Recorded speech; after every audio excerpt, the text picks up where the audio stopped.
at hawakan ng ating kamay. Sabay abutin natin ang tagumpay. Patuloy lang tayo sa pagpapanday. Tiwala sa Diyos ang sanda at kapay. Subukan natin sulong at igawan ng magandang bukas. Ikaw at ako magkasama tayo. Salubungin ang kinabukasan. Baganin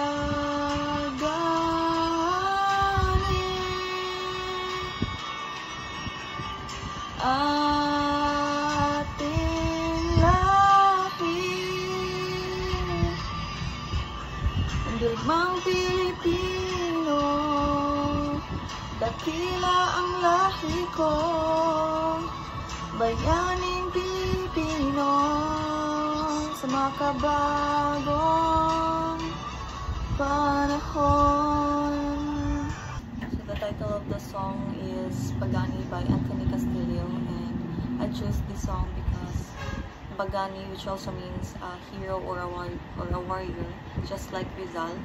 So I can relate it to Rizal's life, as he truly desired for Filipinos to be free from Spaniards, and para pod makakita og maayong kaugmaon ang mga Pinoy kay grabe ka stricto ato ang mga Spaniards na time. And even if it's dangerous na sa life ni Rizal, he continued his fight for the freedom of his country. So iya jud gi-sacrifice ang iyahang kinabuhi, dili lang para sa iyahang kaugalingan, dili lang para sa iyang pamilya, but to all Filipinos.